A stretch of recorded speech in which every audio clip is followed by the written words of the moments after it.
Good afternoon and welcome to this webinar on practice sets in Google Classroom. My name is Casey Kortz and I'm joined today by my colleague Sarah Chang.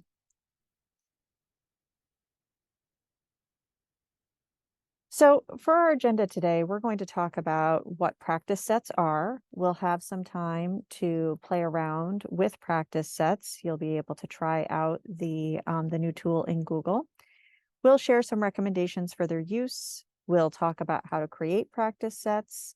We'll go over the teacher view of practice sets, which is to say the dashboard of what you see as the teacher while your students are engaging with the practice sets. And then finally, we'll share some additional resources. So our objectives for today's webinar are first to understand what practice sets are in Google Classroom, and two, to consider how you might use practice sets with your students.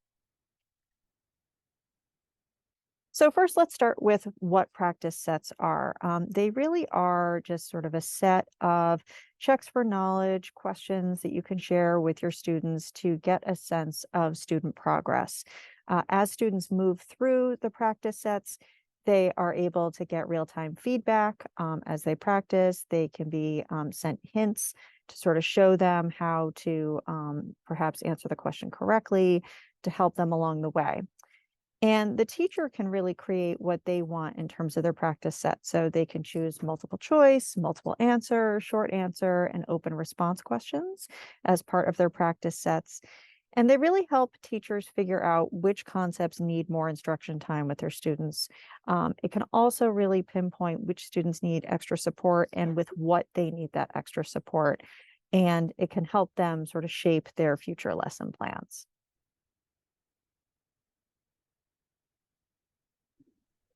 Okay, so we are now going to give you a moment to try a practice set and to see what it's like from the student end. So Casey, could you put the link to the practice set in the chat? And what you're going to do is you can click on that link, and practice sets are just like Google Docs or slides where you can share them as a link. And when you do share them as a link, you have the option to make a copy. So once you click on that link, you're going to make a copy. And then that practice set will save in your Google Classroom practice sets area. And you can share this practice sets by going to share, where you can turn on link sharing, and then you have a link just like you would share with another Google Doc or slideshow. Once you have made the copy, we're going to have you press the Try as Student button.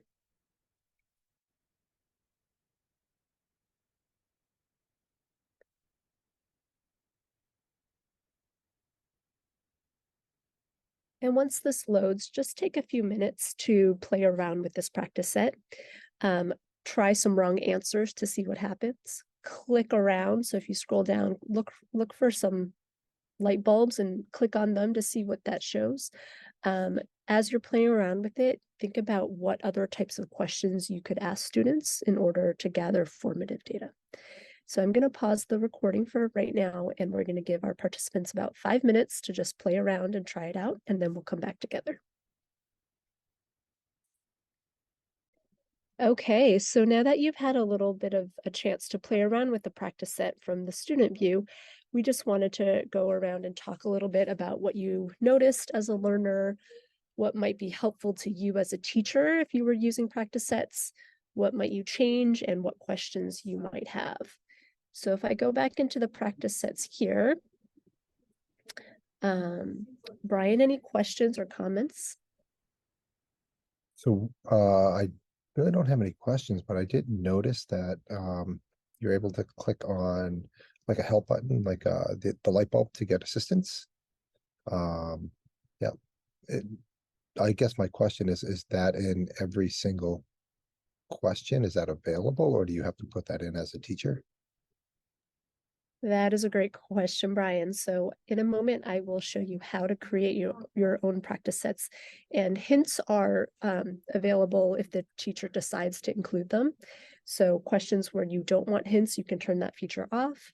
If you do want hints, you can select your own hints, as well as use Google's generative AI tool to predict resources that they think might help. But I personally think that using your own resources and your own hints is the best way to go. And I will show you how you can upload or choose your own hints and resources. Great, thank you. I also have a question on like a short answer. On the third one, I think it was, what is the capital of Massachusetts? Where it was a short answer question. I guess if I misspell the word incorrectly or I don't add a capitalization, would that affect the student answer based on the response the teacher adds in as the correct answer? Also a great question. So when you are creating your answer key, you can type in multiple spellings of Boston with and without capitalization. So I think I did a misspelling of Boston this way. And when I had written my answer key, I had included that as one of the options.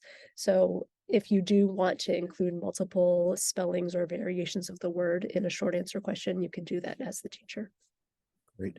And I know we have the video tutorials in there, but like as an assistant, can videos be embedded into the questions? Also a great question. So right now, Google Classroom practice sets only allows you to embed a PDF image, and I will review how you could get, so this is a screenshot of an MCAS prep question from a PDF. I can show you how to embed a PDF image. You are not able to upload a video as part of a question at this time, but you can use a video as a resource to help you answer the question. Thank you. I don't have any other questions. Great, thanks. So let's go back now and talk a little bit about how you would create a practice set as a teacher. One thing to talk about also is that when you do create a practice set and assign it as a classwork assignment in your Google Classroom, after students have completed the practice set, you will be able to see in the teacher view or the dashboard a list of your students and how they performed on each of the questions. So which ones they got right, which ones they struggled with, how many times they tried it.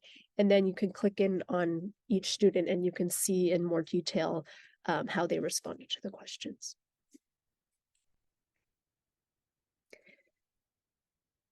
We recommend using practice sets for formative assessments. So these could be great uses for do nows as they're coming into the classroom, as exit tickets at the end of a lesson, for check-ins. And as you saw, we had some, social emotional learning questions you could use Google Classroom practice sets for, or for MCAS prep. We also recommend using practice sets to differentiate learning.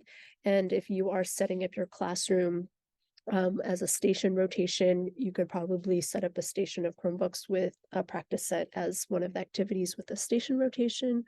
Or you could also use practice sets to support a flipped classroom model. So you could perhaps assign practice sets at home. Students could answer the questions and you as the teacher would see what they already know, what they still need to learn, and then you could design your classroom activity to support that learning. All right, so now how to create practice sets. I will go in and demo for you where to go and how to set up your practice sets, but I do also want to point out that Google has an interactive self-paced course called Practice Sets, and Casey, do you mind putting that in the chat? It's actually a great demo. It says click here and you click there and then it moves on to the next piece. Now you click here and you click here. So this resource is also available for after the webinar if you want to create a practice set and really want step-by-step guidance. Okay, so to create a practice set, you do need to go into your Google Classroom. Okay, so over here is my Google Classroom. And if you go to the three bars in your main menu, you'll see this section where it says Practice Sets New. And when you click on Practice Sets, it will bring you to your whole kind of folder of practice sets that you've created. To create a new one, press Create. And you start off, and it's very similar to a Google form where you can, let's call this our ELA do now.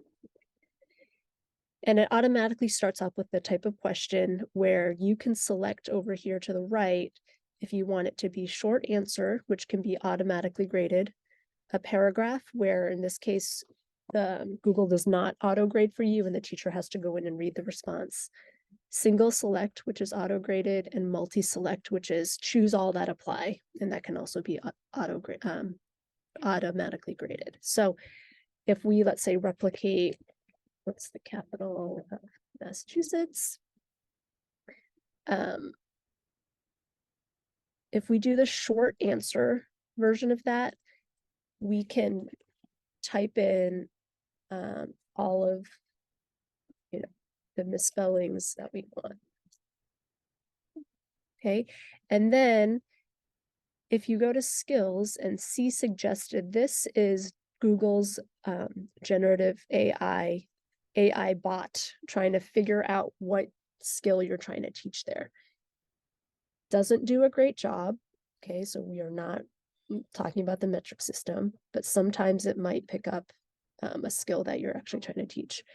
Instead, I like to insert my own resources. So if you expand, you have the option to add your own hints and resources. So to add a resource, you could do a hint, in which case, I think in our example, we said, look at your notes from this day. Okay, so you could type in a hint, or you could upload a YouTube video by either pasting in the URL or searching YouTube.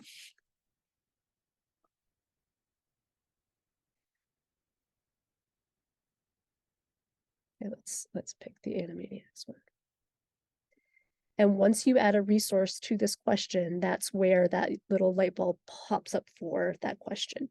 If you do not add a resource, then the student does not have any options to have the yellow light bulb to click on. Now, next question, you would press this button to insert your next question. You have the ability, if you want to insert some directions. Okay, you have the ability to do that. Let me maybe put that up at the top here. And then I want to show you the import feature. So this is where you can import an image from a PDF. So in the demo example, we had some MCAS examples. If I go to import, I need to find a PDF file. So I had already downloaded an ELA grade 3 MCAS file, and I'll just show you that even if it's multiple pages long, you can import from a PDF that has many pages, and Classroom Practice Sets has you select what you want to import. So it's kind of like taking a screenshot. Actually, let's see, we'll go down here, start from here, and maybe I want to include all the text so I can keep dragging.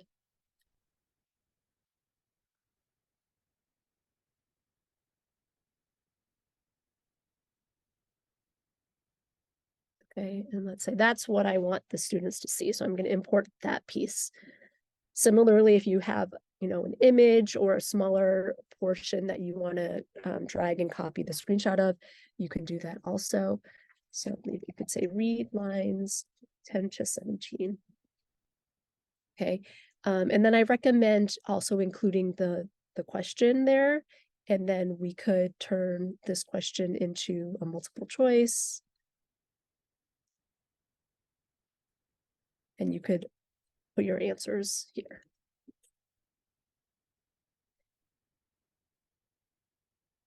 And let's say the correct answer is line 13. You select the correct answer there, and then Google will know that that's the correct answer that you're looking for. Now, a tech tip for you all.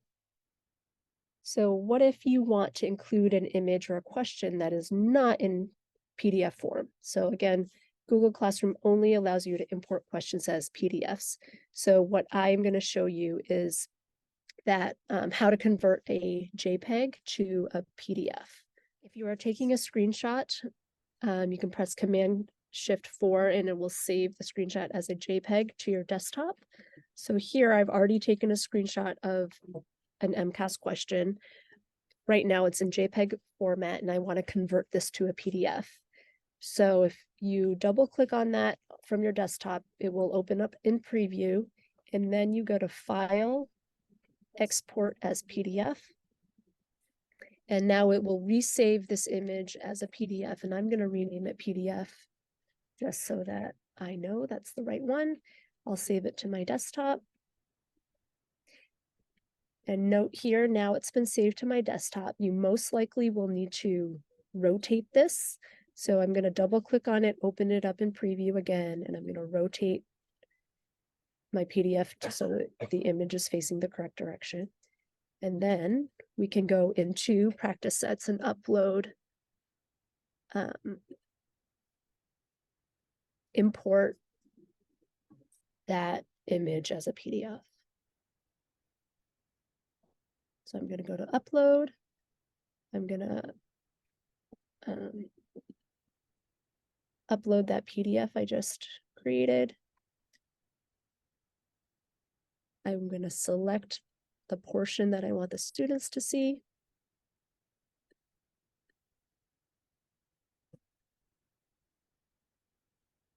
Okay, and press import questions. And there we go. Now it's included that screenshot into my practice set.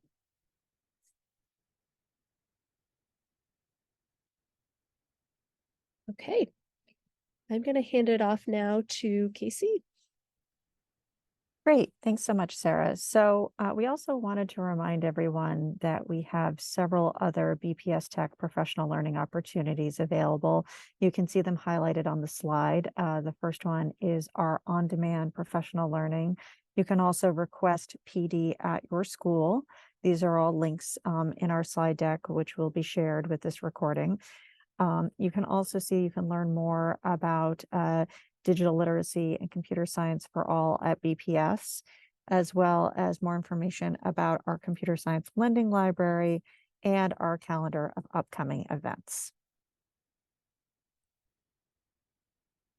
And then, as always, which we share in all of our slide decks, our BPS technology links. So there's a link to our homepage, a link to our digital learning team PD website, and that DLCS at BPS link that I just mentioned on the prior slide, as well as another link to the computer science lending library. Some things that can be helpful to BPS staff are the BPS Tech purchasing menu, as well as a Form 40 if you need old tech collected from your building. We have a link to our BPS help docs, which are self-service guides, tutorials, and tips. You can subscribe to our newsletter directly from here. You can watch or subscribe to our YouTube channel. There's the number to our service desk, or you can visit them online at bostonpublicschools.org/techhelp. And then you can always tweet or X at BPS Technology. And then last but not least, we just want to thank you for joining us this afternoon. And here's our contact information if you want to get in touch. These are Bitmojis of our entire digital learning team. And you can see there that the contact information of myself as well as Sarah is listed right there on the slide. Have a great afternoon.